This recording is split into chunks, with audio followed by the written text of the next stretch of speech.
ایک دن عتبہ کہنے لگا ابو جہل سے اور دیگر لوگوں سے کہ بڑی ہو گئی لڑائی، بڑی ہو گئی بحث، اس طرح کرتا ہوں میں جا کے نہ تو محمد ابن عبداللہ صلی اللہ، میں جا کے بات کرتا ہوں حضور سے۔ عتبہ آ گیا، کہنے لگا میں مذاکرات کرتا ہوں۔ صاحب نے کہا چل تو سیانا آدمی ہے، سمجھدار ہے، چلا جا۔ جا کے نہ تو وہی باتیں جو وہ ہمیشہ کرتے تھے۔ نبی کریم علیہ السلام سے کہنے لگا ہم سارے آپس میں ہیں، برادری ہے، قبیلہ ہے، ایک شہر ہے، پھر بھی لڑائیاں شروع ہو گئی ہیں۔ جو آپ کا کلمہ پڑھتے ہیں وہ الگ ہو گئے، جو ہمارے معاذ اللہ طریقے پہ ہیں وہ الگ ہیں، تو کوئی بات چیت نہ کر لیں بیٹھ کے۔ تو حضور نے فرمایا کرو نا۔ کہنے لگا اگر آپ سرداری چاہتے ہیں تو ہم دیتے ہیں، اور اگر آپ مال و دولت چاہتے ہیں تو معاذ اللہ ہم دیتے ہیں، جو آپ کہتے ہیں ہم کرتے ہیں۔ کسی طرح کا بھی آپ کا مطالبہ ہے تو ہم پورا کرنے کو تیار ہیں، تو آپ بتا دیں ہم وہ کر دیتے ہیں۔ وہ بڑی اس نے لمبی چوڑی تقریر کی، جتنی آفریں گنا سکتا تھا گنوائیں۔ کریم خاموش رہے۔ جب اس کی بات پوری ہو گئی تو حضور فرمانے لگے میں بھی کچھ بولوں؟ کہنے لگا بولنے۔ میرے نبی پاک نے قرآن پاک پڑھنا شروع کر دیا، چند آیتیں پڑھی، کھڑا تھا بیٹھ گیا، پھر اٹھ پڑا، کبھی ادھر جاتا ہے کبھی ادھر آتا ہے۔ حضور نے تلاوت ختم کی، کہا کوئی بات کرنی ہے؟ کہنے لگا نہیں مجھے اجازت دے دے۔ واپس گیا، جب گیا نا تو ابو جہل دور سے دیکھ کے کہنے لگا جو گیا تھا وہ تو عتبہ تھا، اور یہ جو آ رہا ہے یہ کوئی اور ہے، یہ کوئی اور ہے، یہ وہ نہیں ہے جو گیا تھا۔ واپس آیا تو کہا کیا طے ہوا؟ کہنے لگا یار طے کیا کرنا ہے، میں نے شاعر بھی دیکھے، کاہن بھی دیکھے، جادوگر بھی دیکھے، میں نے زمانہ گھوما ہے، پر جو قرآن وہ پڑھتے ہیں وہ بندے کا کلام نہیں، وہ رب کریم کا ہی کلام ہے، وہ اللہ کا کلام ہے۔ تم نہیں مقابلہ کر سکتے، تم باز آ جاؤ، وہ تمہارے بس کی بات نہیں۔ تیرے آگے ہیں یوں دبے لچے فصحا عرب کے بڑے بڑے، کوئی جان منہ میں زبان نہیں بلکہ جسم میں جان نہیں، اور کروں تیرے نام پہ جان فدا، نہ بس ایک جان دو جہاں فدا، میرا دو جہاں سے بھی نہیں جی بھرا، میں کروں کیا کروڑوں جہاں نہیں۔ طفیل بن عمر دوسی مکہ شریف آئے تجارت کے لیے، پہلے بھی آیا کرتے تھے، کہتے ہیں میں بہترین شاعر تھا، مکے آیا سامان بیچتا تھا، کچھ خرید کے لے جاتا تھا۔ ابو جہل مجھے کہنے لگا تو ہمارا دوست ہے، پرانا سجن ہے، تیرا آنا جانا ہے، اور تجھے یہاں اس شہر میں چونکہ تو ہمارا مہمان ہے تو ہر بات سے آگاہ کرنا ہمارا ذمہ داری ہے۔ یہاں ایک شخص ہے محمد ابن عبداللہ، محمد ابن عبداللہ صلی اللہ تعالی علیہ وسلم اعلان نبوت کرتے ہیں، اور معاذ اللہ شاعر ہیں، جادوگر ہیں، ان کی تو نے بات نہیں سننی۔ کہتا میں نے کہا مجھے کیا ضرورت ہے، میں نے چند ہفتے ٹھہرنا ہے، مال بیچنا ہے، کچھ خریدنا، چلے جانا ہے، مجھے کیا ضرورت ہے؟ کہا اچھا میں نہیں سنوں گا بات۔ کہتا مجھے نظر آئے کئی دفعہ حضور، اور جہاں حضور ہوتے تھے میں قریب ہی نہیں جاتا تھا۔ کہتے ہیں ایک دن نا حرم شریف میں سادے سے کپڑے اور پاؤں میں سونے جوتے اور سر پہ یوں امامہ کے جیسے فرشتے بھی جھک جھک کے زیارت کرتے ہیں۔ کہتے ہیں کہ نور بھرے کیفیات حضور تشریف لائے، اور تشریف لا کے رسول کائنات علیہ السلام حرم کعبہ کے ساتھ ٹیک لگا کے بیٹھ گئے، سر سے لے کر پاؤں تک تنویر ہی تنویر ہے۔ حضور تشریف فرما ہوئے، قرآن پاک پڑھنے لگے۔ میں جب حضور کے قریب سے گزرتا تھا تو کانوں میں روئی دے کے گزرتا تھا، پر طفیل کہتے ہیں آج نہ تھوڑی سی آواز میرے کانوں میں گئی، قرآن پڑھا محبوب نے۔ اور ویسے بھی کیا کمال ہوگا جب یاسین والے نبی خود یاسین پڑھتے ہوں، جب طٰہٰ والے نبی اپنی زبان سے طٰہٰ کی تلاوت کرتے، وَالضُّحَىٰ وَاللَّيْلِ اِذَا سَجَىٰ جن کے بارے میں آیا جب وہ تلاوت کرتے ہوں، الم نشرح لک صدرک جن کے سینے کی تعریف اللہ نے کی، جب وہ ان آیتوں کی تلاوت کرتے ہوں گے تو کیا شان ہوگی۔ جن کو رب کہے وَلَسَوْفَ يُؤْتِيكَ رَبُّكَ فَتَرْضَىٰ حبیب تجھے اتنا دوں گا کہ تو راضی ہو جائے گا، تو جب حضور خود یہ آیتیں پڑھتے ہوں گے تو انداز کیا ہوتا ہوگا۔ کہتے ہیں وہ تھوڑی آیتیں سنی پر قربان جائیں میرا تو کوئی دل ہی بدل گیا۔ میں بڑا بہترین شاعر تھا، لفظوں کے تراشے مجھے خوب آتے تھے، الفاظ کے بام و در سے میں آگاہ تھا، اچھا ادب میں جانتا تھا، پر میں نے کہا یہ کلام، یہ انداز، لو انزلنا هذا القرآن على جبل لرأيته خاشعا متصدعا من خشیۃ اللہ، یہ انداز پتھروں پہاڑوں پہ جائے تو وہ ریزہ ریزہ ہو جائیں۔ کہتے ہیں تھوڑا سا پڑا قریب نے اور پھر نظریں جھکائے ہوئے حضور اپنے گھر گئے، سرکار چلے تو میں پیچھے پیچھے، حضور گھر میں چلے گئے تو میں نے دروازے پہ دستک دی، باہر آئے، سلام لی، میں نے کہا محبوبہ وہ جو آپ پڑھ رہے تھے تھوڑا اور نہیں سنا دیتے، تھوڑا اور نہیں تلاوت کر دیتے؟ کہتے ہیں رسول پاک نے نا پھر قرآن پڑھنا شروع کیا، میں کبھی بیٹھتا تھا کبھی اٹھتا تھا، جب حضور نے تلاوت مکمل کی تو میں نے آگے بڑھ کے ید اللہ والا ہاتھ تھاما اور دست مبارک پکڑ کے کہا سونیا، یہ مجھے کہتے تھے نہ سننا، میں نے زمانہ دیکھا ہے، میں کوئی عام آدمی نہیں، میں سردار ہوں، میں نے دنیا دیکھی ہے، مجھے قسم ہے جو آپ کی زبان سے نکل رہا ہے وہ بشر کا کلام نہیں، آپ مجھے کلمہ پڑھائے میں مسلمان ہونا چاہ کر۔ بڑے بڑے کفل ٹوٹے، حضرت عمر بھی آئے تو آئے قرآن کی تاثیر کی برکت سے۔ حضرت صدیق اکبر نہ اپنے گھر کے سین میں بیٹھ کے قرآن پاک پڑھتے تھے تو رویا کرتے تھے، روتے تھے۔ مکے کے کچھ سردار کٹھے ہو کے نبی کریم کی بارگاہ میں گئے، کہنے لگے ایک تو صدیق اکبر کو منع کرے کہ قرآن اونچا نہ پڑھا کرے، اور اگر اونچا پڑھنا ہے تو پھر ان سے کہیں پڑھ کے رویا نہ کرے۔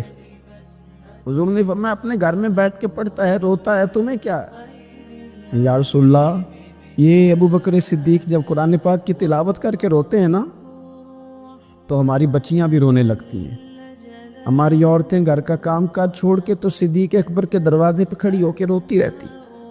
حضور ان سے کہیں یہ قرآن سے جو شغف ہے ان کا، کہاں گئے مسلمان جو قرآن پڑھنے والے تھے، کدھر گئے؟ سارا کچھ ہی ہمارا موبائل لے گیا۔ میں کس طرح یہ بات بیان کروں کہ کچھ لوگوں نے رمضان میں بھی قرآن پاک ایک بھی ختم نہیں کیا، رمضان شریف میں بھی ایک قرآن پاک کی توفیق نہیں ہوئی، لے گیا سارا کچھ ہماری خوش گپیاں۔ کمال ہو گئی، ہم نے سوچا ہی نہیں، فکر ہی نہیں کی۔ سنگیوں واپس آؤ، قرآن پاک سے پیار کرو، قرآن پاک سے محبت کرو، قرآن کی تعلیم حاصل کرو۔ لوگ کہتے ہیں میں بوڑھا ہو گیا ہوں، زبان موٹی ہو گئی ہے، قرآن کیسے سیکھوں؟ 38.5 سال کی عمر میں کلمہ پڑھا حضرت صدیق اکبر نے۔ کچھ صحابہ ان سے بھی عمر میں زیادہ تھے، تو بڑی عمر میں دین سیکھا کہ چھوٹی عمر میں سیکھا؟ ہمیں کیا ہو گیا ہے؟ قرآن پاک کی طرف توجہ کرو۔ میرے نبی پاک علیہ السلام نے فرمایا اس قرآن کی برکت سے اللہ قوموں کو عروج عطا کرے گا، اس کی برکت سے ہی قوموں کو زوال ہوگا۔ حضرت عائشہ صدیقہ کہتی ہیں حضور رات کو نماز کی نیت باندھتے تھے تو ایک ہی آیت پڑھتے تھے، ساری رات ایک ہی آیت پڑھتے رہتے تھے، روتے رہتے تھے، اور جب حضور روتے تھے تو جس طرح ہنڈیا ابلے تو آواز آتی ہے، اس طرح حضور کے سینے سے آواز آتی تھی۔ جبیر بن مطعم کہتے ہیں میں بدر کے قیدیوں کے بارے میں بات کرنے آیا حضور سے، نبی پاک مغرب کی جماعت کرا رہے تھے۔ جب میں مدینے پہنچا تو مسجد نبوی کے باہر کھڑے ہو کے میں نے حضور کی تلاوت سنی۔ فرماتے بس میں تو بات کرنے آیا تھا نا، تو وہ آیتیں سنی تو مجھے یوں لگا مجھ پہ بجلیاں گر رہی۔ کون ہے جو میرے دل کے کفر اور کفل دھو رہا ہے؟ بس قرآن سنتا گیا اور رب مجھے ایمان کی توفیق عطا فرماتا گیا۔ میں نے کلمہ پڑھ لیا، مسلمان۔ قرآن ہی ہمارے ہر مسئلے کا حل ہے۔ میں کیا کروں؟ قرآن پڑھتے ہیں ہمارے ہاں، پر قبروں پہ پڑھا جاتا ہے، پر ختموں پہ۔ کیا قرآن پاک کا یہ حق نہیں تھا کہ وہ شادی والے دن بھی پڑھا جاتا؟ کیا قرآن پاک کا یہ حق نہیں تھا کہ وہ اسمبلی میں بھی پڑھا جاتا؟ قرآن پاک نہ شکایت کر رہا ہے، شکایت کرتا ہے کہ ان لوگوں نے نا مجھے ختموں پہ پڑھا ہے، اسمبلی میں نہیں پڑھا۔ وزیر اعظم کے خطاب سے پہلے تلاوت ہوتی ہے تو یہ تلاوت کے بعد یہ اعلان کیوں نہیں کرتے کہ ہم کریں گے وہ جو قرآن کہے گا؟ صدر کے خطاب سے پہلے تلاوت کراتے ہو تو یہ کیوں نہیں کہتے کہ اب ہوگا وہ جو قرآن کہہ رہا ہے؟ اسمبلی کا اجلاس تلاوت قرآن پاک سے شروع کرتے ہو تو یہ بھی تو کہو نا قرآن کے مطابق فیصلے ہوں گے۔ عدالتوں میں قسمیں اٹھانے کے لیے قرآن رہ گیا ہے، اس پہ ہاتھ رکھ کے کہو جو کہوں گا سچ کہوں گا۔ آج کے بعد وکیل بھی ہاتھ رکھے نا قرآن پاک پہ، جج بھی ہاتھ رکھے قرآن پاک، گواہ بھی رکھے، ملزم بھی رکھے، اور مدعی بھی بتائے کہ اس نے پرچہ صحیح درج کرایا ہے، اس نے صحیح درج کرایا ہے، نام صحیح لکھوائے، اور یہ سارے بتائیں جج سے لے کر ملزم تک کہ ہم فیصلہ وہ کریں گے جو قرآن پاک نے ہمیں کہا ہے۔ صرف قسموں کے لیے رہ گیا ہے؟ 2 صورتیں پڑھنی نہیں آتی اور تم بیچ میں قرآن پاک کو لا کے قسمیں اٹھاتے ہو۔ وہ تاجر جو دکان شروع کرنے سے پہلے تلاوت کراتا ہے، کس لیے کراتا ہے؟ کہ میں تجارت قرآن پاک کے مطابق کراؤں گا، اس لیے کراتا ہے۔ وہ تو کہتا ہے ذرا دکان صحیح چلے، ذرا برکت آ جائے۔ برکت نری تلاوت کرانے سے نہیں آئے گی، قرآن کے مطابق تجارت کر، پھر زیادہ برکت آئے گی۔ نبی پاک صلی اللہ تعالیٰ علیہ وسلم کی حدیث اور روایت کرتے ہیں حضرت سلمان فارسی رضی اللہ تعالیٰ عنہ، اور ساتھ ہیں سیدنا بلال حبشی رضی اللہ تعالیٰ، فرماتے ہیں ہم نہ گھر سے نکلے، حضور نے فرمایا ذرا جلدی چلو، ایک ضروری کام ہے۔ فرماتے ہیں بڑی تیزی کے ساتھ آج روٹین سے ہٹ کر محبوب نے تیز تیز قدم مبارک اٹھائے، تیز تیز، اور فرماتے ہیں ایک گلی ہم نے کراس کی، دوسری گلی میں جو پہنچے تو پھٹے پرانے کپڑے، سادی سی بی بی، اور حالت بتاتی تھی کہ بیچاری کسی غریب گھر کی ہے۔ وہ سڑک پہ کھڑی تھی اور رو رہی تھی۔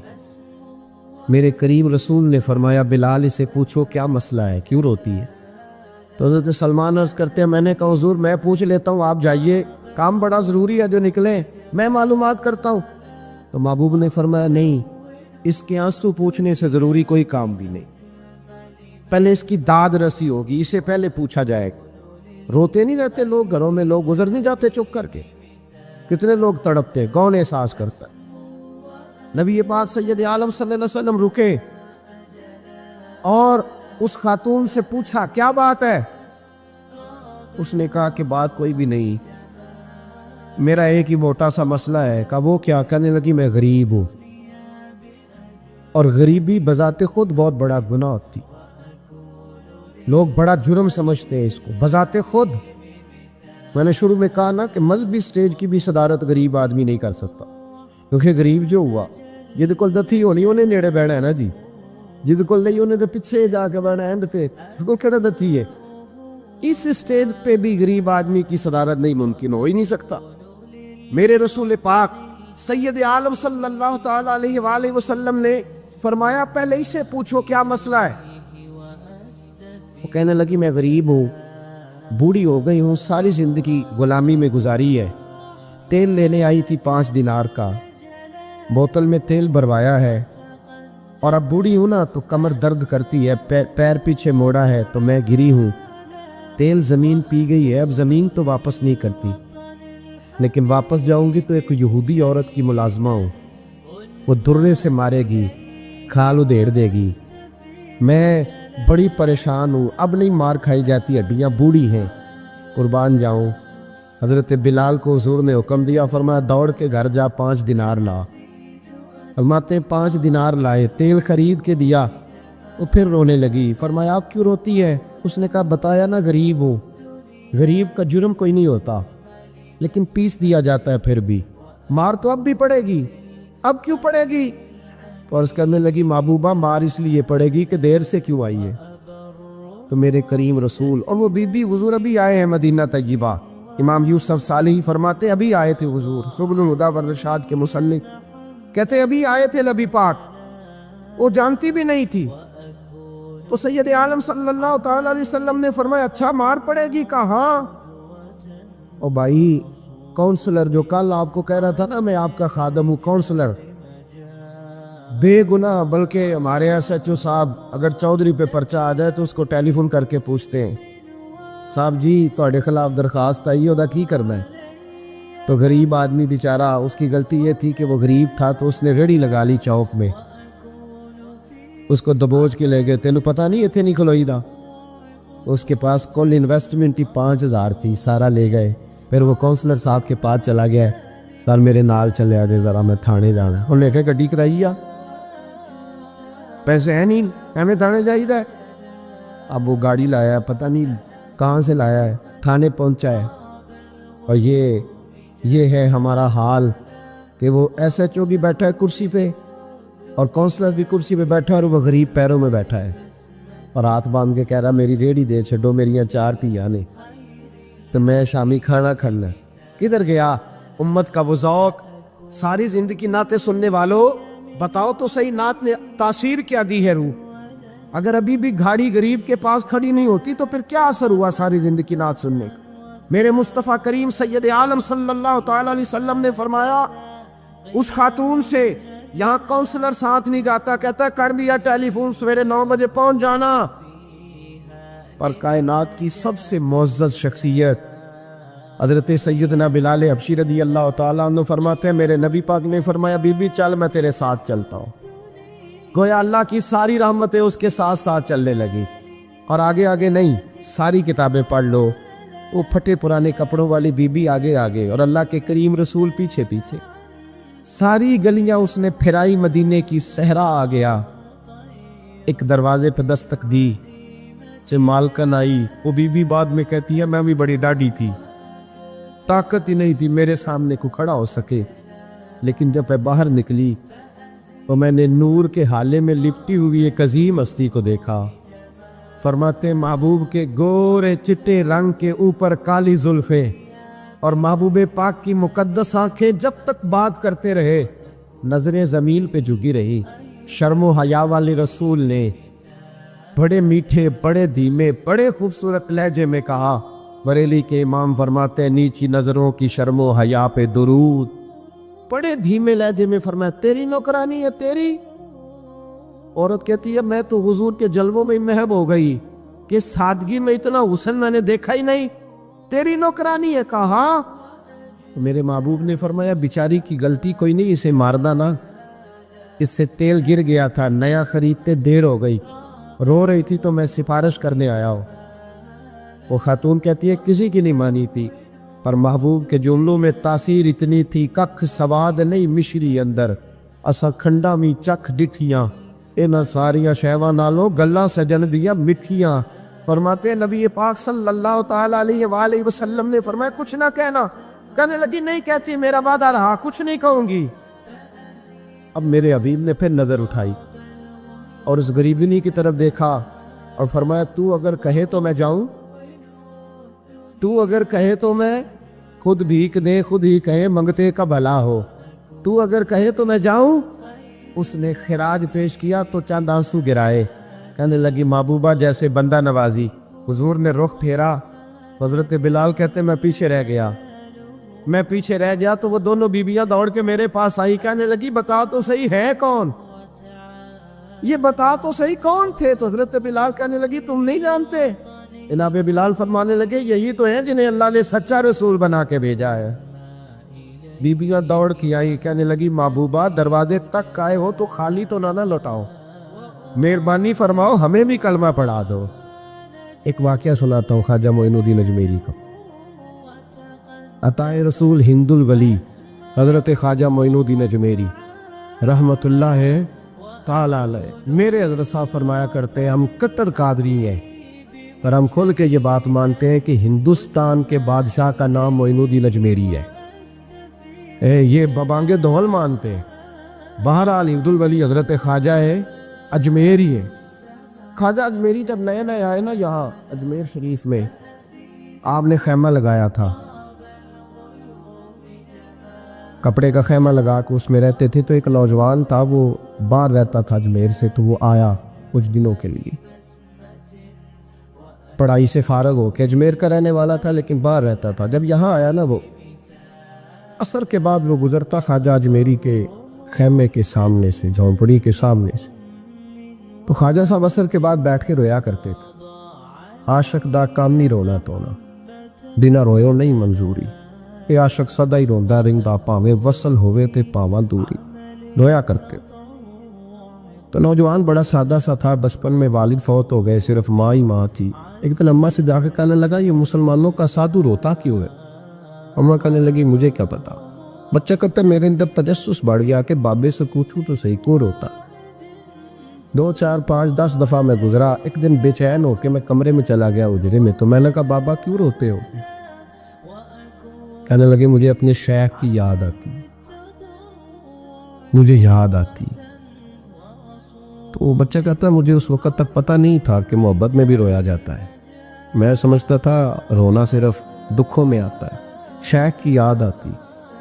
حضرت عائشہ صدیقہ رضی اللہ تعالیٰ عنہ فرماتی ہے جس دن نبی پاک صلی اللہ علیہ وسلم رات کے وقت ہمارے گھر آئے نا، اور حضور نے فرمایا ابو بکر چل تم نے میرے ساتھ مدینے جانا ہے، تو میں نے جناب صدیق اکبر کو روتے دیکھا، تب مجھے پتہ چلا کہ محبت میں بھی بڑا رونا آتا ہے، محبت میں بھی رویا جاتا ہے۔ فرماتے خواجہ اجمیر کہ وہ نوجوان کہنے لگا بابا پیار میں بھی رویا جاتا ہے؟ کہا ہاں۔ کہنے لگا میں نے بھی رونا ہے۔ تو آپ فرمانے لگے دو شرطیں ہیں کہ کلمہ پڑھ جا، دوسرا میرا مرید ہو جا، آ جائے گا رونا۔ کہتے بس لوش ہی لگ گئی، کبھی آنسو دیکھے ہی نہیں تھے۔ حضرت اجمیری کہتے ہیں اس طرح کر لے۔ کہنے لگا جی میں اپنی اماں سے پوچھ لوں۔ اماں کے پاس گیا تو اماں کہنے لگی بیٹے میں تجھے جانتی ہوں، تیرے دل میں جو بات بچپن سے آ جاتی ہے نا پھر وہ نکلتی کوئی نہیں، تو اس طرح کر لے جس طرح بابا کہتا ہے، اس لیے کہ تو نے پیچھے تو ہٹنا نہیں۔ جا کے مرید ہو گیا، کلمہ پڑھ گیا۔ اب بابا جی کہتے ناشتہ بھی میرے ساتھ کرنا ہے، شام کا کھانا بھی، اور فجر کی سیر میں بھی تو ساتھ جائے گا۔ پریت ہو گئی، پیار بڑھ گیا، پر کٹ گئے، زندگی بابے سے وابستہ ہو گئی۔ اب چند مہینے جب گزر گئے نا پوری لو لگ گئی، تو بابا جی کہنے لگے بیٹے تیری 3 چھٹیاں ہیں، 3 دن تو نے مجھے ملنے نہیں آنا۔ بالکل 3 دن کے بعد آنا۔ اس نے کہا مسئلہ ہی کوئی نہیں، پرواہ ہی نہیں تھی نا، پتہ ہی نہیں تھا۔ تو وہ چلا گیا گھر، صبح سے شام تک رہا۔ شام کو اماں نے روٹی دی تو 3 روٹیاں کھایا کرتا تھا، اب ایک لقمہ بھی نہ توڑا جائے۔ اماں کہتے بیٹے خیر ہے؟ کہ اماں جی پتہ کوئی نہیں، کوئی اندر کمی ہے کسی چیز کی، کوئی خبر نہیں، پتہ کھلا۔ خواجہ صاحب رحمۃ اللہ تعالیٰ علیہ کا وہ مرید اماں بات پوچھتی لیکن کوئی بات ہو تو بتائے نا، کچھ نہیں اماں کوئی نہیں۔ بڑی مشکل سے شام ہوئی، شفق غائب ہوئی، اندھیرا جو چھایا، ساری دنیا بستر پہ لیٹ گئی، تو اس نے اٹھ کے چھت پہ گھومنا شروع کر دیا۔ بچہ نہ سوئے تو اماں کیسے سوئے؟ اماں بھی چھت پہ آئی، کہا بیٹے کیا بات ہے؟ کہا اماں پتہ کوئی نہیں، کوئی میری نیند اڑا کے لے گیا ہے۔ بیٹے تو نے روٹی بھی نہیں کھائی؟ کہا اماں کوئی نہیں پتہ، کوئی پتہ نہیں۔ جب 12 بجے کے بعد کا وقت آیا تو پھر ہلکے ہلکے آنسو نکلے، اور جب سحری چمکی تو دھاڑے مار کے رویا۔ بیٹے کیا ہوا؟ اس نے کہا اماں میں نے بابا جی کے پاس جانا ہے، اسے کہہ مہربانی کرے، میں نے یہ جدائی میرے بس کا روگ نہیں، اب نہیں میں نہیں رہ سکتا۔ فجر کی نماز پڑھ کے تو اماں گئی، کہنے لگی مہربانی کر اسے بلا۔ تو بابا جی کہنے لگے اسے کہہ ابھی تو 1 دن گزرا ہے، ابھی تو وقت بڑا پیچھے ہے، ابھی ٹائم ہے۔ بس اگلے دن کی جو شام ہوئی تو ماں کے قدموں میں گر گیا، کہنے لگا خدا کا واسطہ اسے کہو میرا نہیں گزارا ہوتا، اب نہیں، اب عادی ہو گیا ہوں، اب اگر اس کی دید کا نشہ نہ ملا تو مر جاؤ۔ حضرت اجمیری رحمت اللہ علیہ کے پاس اماں روتی ہوئی آئی، کہنے لگی بابا مجھے نہیں پتا تیرا اس کا رشتہ کیا ہے، میں تو ماں ہوں، اس کے آنسو گرتے ہیں تو میرا کلیجہ پھٹتا ہے، وہ جب روتا ہے تو میری جان نکلتی ہے، مہربانی کر اسے دید کا نشہ دے، میرا بیٹا ہے بلکتا ہے دیکھا نہیں جاتا۔ جب یہ لفظ کہے تو آپ فرمانے لگے ماں تو اویس کرنی کی ہو تو میرے رسول دیدار منع کر دیتے ہیں، تو ماں بن کے آئی ہے تو تجھے کیسے روک دوں؟ فرمایا جا اسے کہہ آ جائے۔ اب وہ وہاں سے نکلا تو دوڑا آیا اور آ کے کھڑا ہوا تو حضرت اجمیری مریدوں کو سبق پڑھا رہے تھے، کتاب کھلی ہوئی، بات ہو رہی تھی مریدوں کے ساتھ گفتگو ہو رہی۔ وہ آ کے کھڑا ہو گیا، ایک نظر یوں اٹھائی تو دروازہ، بڑی دیر سے کھڑا، یوں نظر اٹھائی اس کی طرف دیکھا، بس دیکھا ہی تھا کہ وہ دھاڑے مار کے رونے لگا۔ تو حضرت اجمیری نے مسکرا کے ایک جملہ کہا، فرمایا پتہ چل گیا محبت میں بھی رونا آیا کرتا ہے، پتہ چل کے دوڑ کے قدموں میں آیا۔ کہ لوگ کہتے ہیں جب وہ آیا نا تو آنسو حضرت اجمیری کے بھی نکل گئے، رو پڑے، آہیں نکلی۔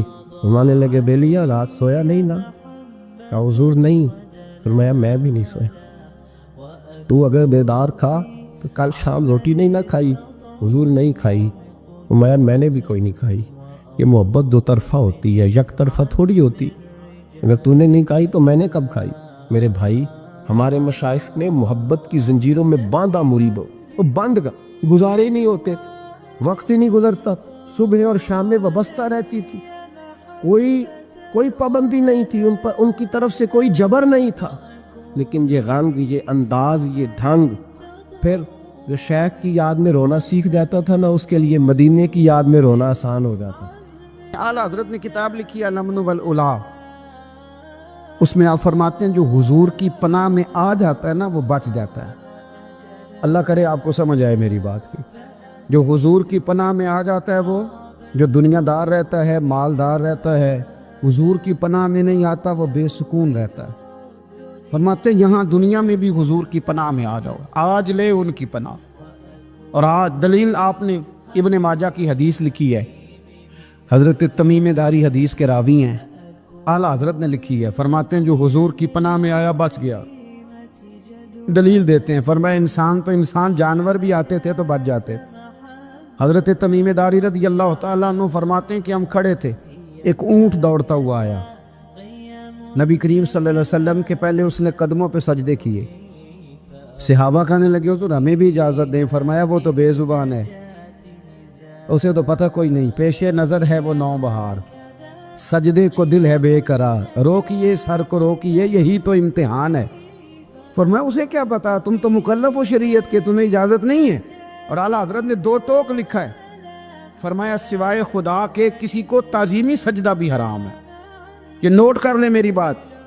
اور اعلیٰ حضرت نے فتاوی رضویہ میں لکھا ہے کسی قبر پہ جاؤ تو 4 ہاتھ دور کھڑے رہو۔ اللہ کرے آپ کو سمجھ آئے، کتنے ہاتھ؟ 4 ہاتھ دور کھڑے رہو، سورۃ فاتحہ پڑھو، درود شریف پڑھو، جس قبر پہ گئے ہو ان کی روح کو اصال ثواب کرو، ان کے وسیلے سے دعا مانگو۔ اعلیٰ حضرت فرماتے ہیں قبر کو سجدہ بالاتفاق حرام ہے، طواف قبر کا کرنا بالاتفاق حرام ہے، بوسہ لینے میں اختلاف ہے کہ جائز ہے کہ ناجائز ہے، لیکن بوسے سے بھی چونکہ شک پڑتا ہے تو فرماتے ہیں احمد رضا کی رائے یہ ہے کہ بوسہ لینے سے بھی بچا جائے۔ وہ آ گیا تو اس سے اگلی باتیں کرتا ہے، بس خاموش رہ، باادب رہ اور پیچھے رہ۔ تو حضرت تمیم داری کہتے ہیں یہ حدیث اعلیٰ حضرت نے لکھی ہے الامن والعلا میں، فرماتے ہیں کہ اونٹ نے پہلے سجدہ کیا، قدم چومے، پھر اس نے حضور کے کان میں کوئی بات کہی۔ روزے دے دوالے نے غلاماں دیاں ٹولیاں، ایک پیا سندا ہے کروڑاں دیاں بولیاں، یعنی اونٹ نے بات کی تو حضور نے وہ بھی سن لی۔ اعلیٰ حضرت کہتے ہیں جو پناہ میں آتا ہے بچ جاتا ہے۔ کہتے ہیں رسول کریم نے نا اونٹ کی پشت پہ ہاتھ پھیرا اور اللہ کے محبوب فرمانے لگے فکر نہ کر، اب تو آ گیا ہے نا، تو جیسے تو کہے گا ویسے ہی ہو جائے گا، جیسے تو کہے گا ویسے ہی۔ ابن ماجہ میں موجود ہے، پر میں چونکہ فاضل بریلوی رحمۃ اللہ علیہ کی کتاب سے پیش کر رہا ہوں الامن والعلا سے، تو میں اسی انداز میں پیش کر رہا ہوں جس انداز میں وہاں ہے۔ حضرت تمیم داری کہتے ہیں کہ ہماری سمجھ میں بات کوئی نہ آئی، تھوڑی دیر گزری تو کچھ لوگوں نے ہاتھوں میں رسیاں پکڑی ہیں، خنجر پکڑے ہیں، دوڑے آئے، یا رسول اللہ یہ ہمارا اونٹ ہے۔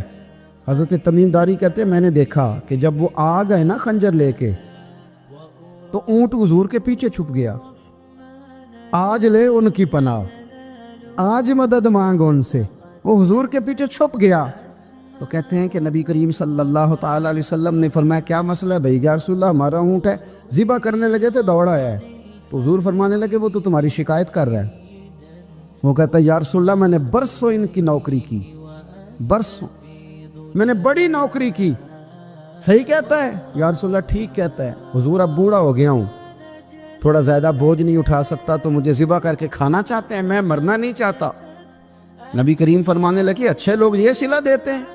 انہوں نے عرض کی حضور آپ حکم کر دیں، ہم اس کو چھوڑ دیتے ہیں یا رسول اللہ، نہیں ذبح کریں گے، خدمت کریں گے۔ حضور فرمانے لگے نہیں، اب میرے پاس آیا ہے نا، اب میں نے واپس نہیں کرنا، آج ہو گیا ہے، آج لے ان کی پناہ، آج مدد مانگ ان سے، آج ہو گیا یا رسول اللہ پھر رکھ لیں۔ حضور نے فرمایا نہیں بھائی پیسے بتاؤ کتنے ہیں؟ یا رسول اللہ نہیں کچھ نہیں۔ نبی کریم علیہ السلام نے فرمایا نہیں، بتاؤ کتنے ہیں، بتاؤ کتنے ہیں؟ انہوں نے کہا حضور ایک دفعہ ریٹ لگایا تھا تو 100 دینار لگا تھا۔ حضور نے فرمایا بلال دے دو 100 دینار، 100 دینار دے دیا۔ اعلیٰ حضرت فرماتے ہیں دیکھو ان کی پناہ میں آنے کی برکتیں کتنی ہیں۔ ان سے کہا تم جاؤ، وہ چلے گئے۔ حضور نے پشت پہ ہاتھ پھیرا، فرمایا جا تو آزاد ہے۔ حضرت تمیم داری کہتے ہیں وہ پہلے گیا پھر پلٹ کے آیا، اس نے نبی پاک کے کان میں کو بات کی، کئی باتیں کی، پر میں ایک بات کرتا ہوں، کئی باتیں کی، ایک بات کی تو حضور رو پڑے۔ اونٹ چلا گیا، ہم نے عرض کی حضور یہ کیا کہہ گیا ہے؟ تو محبوب فرمانے لگے یہ کہہ گیا یا رسول اللہ جس طرح آپ نے مجھے چھری سے بچایا ہے میں دعا کرتا ہوں اللہ آپ کی امت کو جہنم سے محفوظ فرمائے، اللہ جہنم سے بچائے آپ کی امت کو، اس طرح مجھے چھری سے آپ نے محفوظ کیا۔ اعلیٰ حضرت فرماتے ہیں کن چکروں میں پڑے ہوئے ہو، کن چکروں میں؟ پیسوں کی پناہ لیتے ہو، عہدوں کے پیچھے چھپتے ہو، دولت کے پیچھے چھپتے ہو، تعلقات کے پیچھے چھپتے ہو، پر میں مصیبت آئے گی تو یہ سارے ہٹ جائیں گے۔ اگر پناہ لینی ہے تو مدینے والے محبوب کی پناہ لو، دروازے رسول پہ آؤ، نبی کریم کی بارگاہ میں جھکو، حضور سے پیار کرو۔